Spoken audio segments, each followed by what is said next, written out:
is going on YouTube? It is your boy GZTV. I'm coming at you very fucking late. This video is going to be late as fuck. I don't know. We might even have to live stream this if I can't get it edited in time. I've had a lot on my plate. We're going to talk about all the close NBA games from NFL games from week 10. Holy shit, we're already at week 10. We're going to talk about it, man. Let's go, man. Sorry if that intro was shit, but we're going to start off with the Bengals and the Ravens. I don't know what the fuck's on my shoulder. It's actually starting to piss me the fuck off. Lamar Jackson leads a rally, and the Ravens stop a two-point attempt to hold off the Bengals by a point. Facing his largest deficit in 3 years, Lamar Jackson had Baltimore back with another dazzling display, another MVP-caliber performance. This guy's been absolutely incredible. There's been all sorts of stats going around. I'm sure you guys have seen it of, like, the NBA MVP season from last year compared to this year, and there's obviously debate, like, did he even deserve that MVP trophy last year? It's kind of wild, man. Just looking at things, we can look at the stats. Another absolute shootout between Joe Burrow and Lamar Jackson. That has become one of, if not the most entertaining rivalry in the entire NFL. Joe Burrow, 34 for 56, 428 yards, 4 fucking touchdowns. Lamar Jackson, 25 for 33, 290 yards, 4 touchdowns. I mean, that's just good fucking football. Derrick Henry got in the end zone. Chase Brown got in the end zone. Tylan Wallace. I mean, 3 catches, 115 yards, and a touchdown. Huge game for him. Jamaar Chase having one of the greatest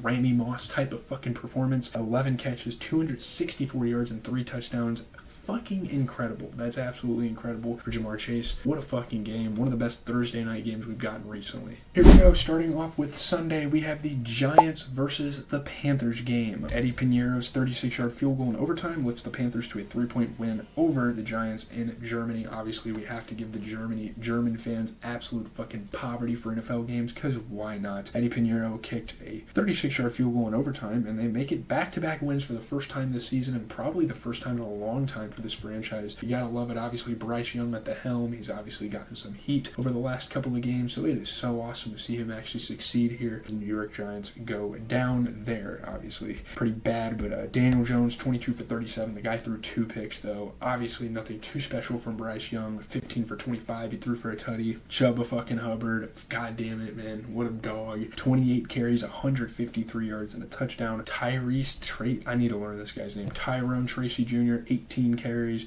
103 yards, and a touchdown. Wan'Dale Robinson had 5 catches for 51, and the Panthers have a guy named Jalen Coker who had 3 catches for 41. Obviously, pretty lackluster offensive game, kind of expected out of these guys. Speaking of lackluster offensive games, let's get into the Broncos and the Chiefs, because holy fucking dark magic. I don't know what is going on. I don't know why the Chiefs are 9-0. It seems like it's been in the script that these guys were going to have an undefeated season sometime down the line. But the Chiefs block the Broncos' potential winner as time expires. They hold on for a 2-point win to remain perfect on this season. The Chiefs have won just about every way imaginable during a perfect 15-game run that dates to last season. Patrick Mahomes leading last-second touchdown drives, their defense making a stand, and Harrison Butker kicking game-winning field goals. I mean, we've kind of seen it all for the Chiefs this season, and obviously very controversial, and it's kind of becoming somewhat obvious that something is going on. I know I don't want to be that guy, and I never want to be that guy. Come on, guy. Like, are we kidding me? Or are you kidding? Why is this happening every fucking week? Bo Nix, though, 22 for 30. He threw for 2 touchdowns. He actually played pretty good. I really respect the performance he had. Patrick Mahomes, 28 for 42. He threw for a touchdown. You get 6 catches, 70 receiving yards for Cortland Sutton, and a touchdown despite a loss, so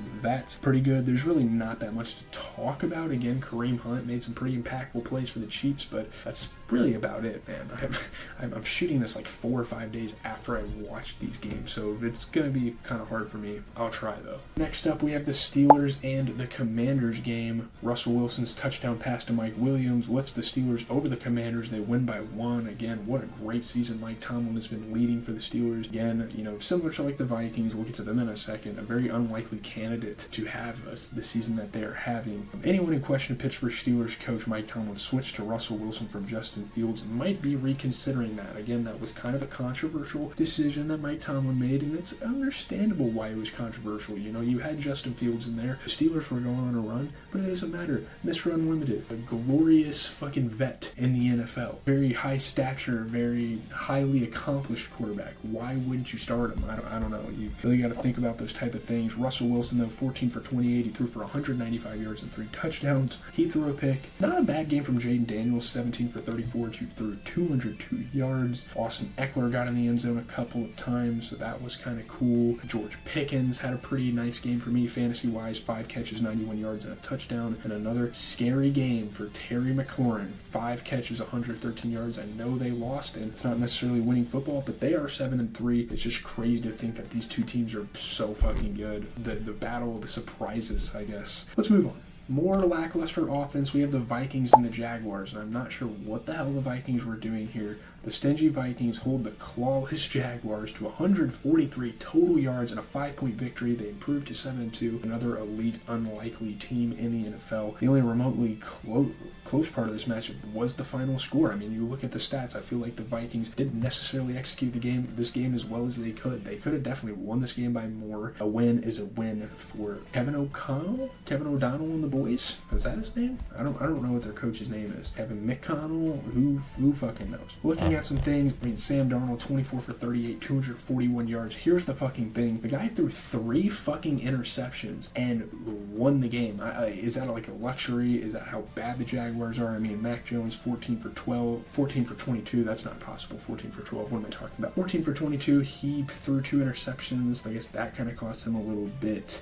Looking at Aaron Jones, 17 carries, 88 yards. And that's really about it. Again, a very lackluster offensive performance, but again, the Vikings thug it out, and they continue to be one of the best teams in the NFL. Next up, we have the Falcons and the Saints game. It's always a treat to have these divisional matchups. These have been really, really fun to watch. I think they're in the same division. I could be wrong there. Maybe I'm mixing it up. I mix up that division all the time in the NFC. I know like the NFC North and the NFC East, I think it is, with like the Cowboys in them. But the other two, I like flip around. There's so many like red teams, I guess that's what it is. Nobody beats the Riz.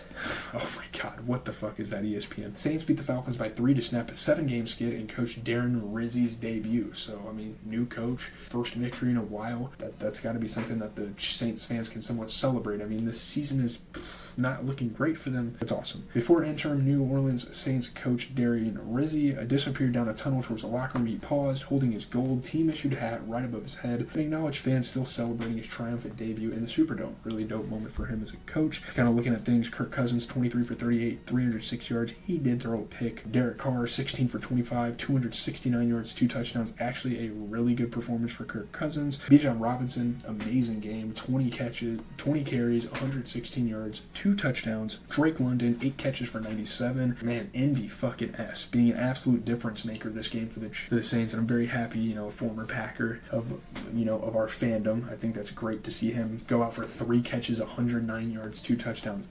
He for a while in the Packers, he was an elite deep threat, and it's gonna be cool to see if the Saints can really implement him there. That would be awesome. 49ers, Buccaneers. I mean, I'm not really happy about the Niners keeping these games close. It's not looking good for them. Jake Moody shrugs off 3 missed field goals to kick the Niners past the Buccaneers by 3. This is Christian McCaffrey's season debut, and he actually had a pretty good game off of it. Jake Moody said his confidence never wavered, not even after a frustrated teammate confronted him on the sideline. Pretty sure Debo confronted the long snapper, not Jake Moody. That was crazy. I don't know what the fuck Debo was doing. They ended up winning the game. Getting over the 500 hump is huge for them. I mean, injuries aren't an excuse for this team because they still have elite guys around them, but there you have it. Brock Purdy, fantastic game. 25 for 36, 353 yards, and 2 touchdowns. Baker Mayfield won 18 for 29. He threw for a touchdown as well. Bruce Irving, is that his name? Bucky Irving for the Bucks had a solid game, 13 carries, 73 yards, and a touchdown. Jawan Jennings had 7 catches for 93, another solid game for him on the season. Rashad White had a receiving touchdown. That's kind of that. There's a lot of stress going into this game from Niners fans, but they got the win, so that's kind of cool to see. 2 more games, starting off with a Sunday night game with the Lions and the Texans. Lions are probably the best team in the NFC, and they still to this day go underrated somehow. Jake Bates, and it makes us 52-yarder as the time expires. An absolute beautiful finish for the Lions here. I know they're division rivals, and I know I'm not supposed to be that big of a fan.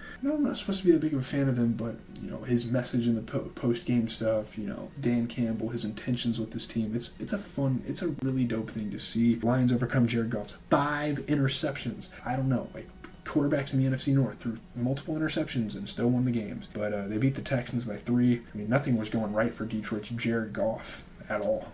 but they overcame it. Jake Bates came in, saved the day. It's obviously inexcusable to throw 5 picks. Obviously, he still threw 15 for 30, 240 yards, and 2 touchdowns, but yeah, 5 picks is going to kill you. And overall, 7 picks on a Sunday night game. CJ Stroud, 19 for 33, 232 yards, and a touchdown. He threw 2 picks. Joe Mixon got in the end zone. Sam Laporta had a pretty good game, 3 catches for 66 yards and a touchdown. Sorry about my ring or whatever. John Mechie III had 5 catches, 74 yards, and a touchdown. I feel like he's been in the league for a while. I've heard his name kind of float around, but I guess he's pretty new to the team. And to see him have a big game, I kind of knew that guy had potential. So it's really cool to see John Mechie go out there and ball out, despite a loss, of course, but still, really good game for him. That's something they can carry forward. Here we go, final game of the week. Dolphins-Rams. Tyreek Hill makes a key touchdown catch, and the Dolphins hold off the Rams by 8 to snap their 3-game skid. You know, they can still finish 11-7. I just don't think they've lost hope yet. It's going to be really hard for them to make a playoff push. If they can keep some momentum up, maybe win like 5 games in a row somewhere down the stretch, that would be great. Midway through a season of heartbreaking losses, major injuries, and maddeningly inconsistent play, the Miami Dolphins mostly put it all together. They actually played it pretty good. Yeah, I mean, this can really spark a playoff push. Like, stuff like this can really get the momentum going.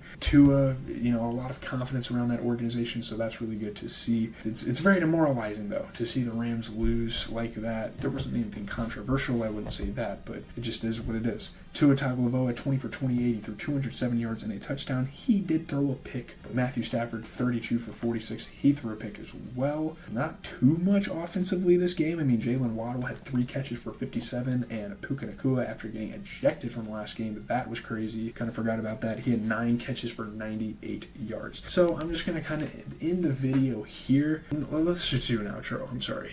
So that is going to do it. I've covered all the NFL games. I'm going to export these to my laptop because I've actually really enjoyed editing on that recently. I think it's been good to kind of just not have to sit at a PC and be fucking uncomfortable. I need to be comfortable while I'm editing, while I'm doing something I love to do. I do this for you guys. I know I'm not super consistent, haven't been recently. I'm going to try to find some time. I have a lot of homeworks and exams coming up. Thanksgiving break should be fine, though. I think all I'll have to worry about is a coding project. So with that being said, leave a like, comment, and subscribe. It's been your boy GZTV. We cover sports. We do NBA recaps every night. That has kind of been the supplemental. That's been kind of your extra stuff. So if you're kind of missing me content-wise, just be on the lookout for a stream. You can go back and watch them. I keep them up on my channel always. So go check it out. Just talking about all the close games around the NBA. If there's no close games, I'm not going to make a video that night. There you have it. I'm out, guys. Peace.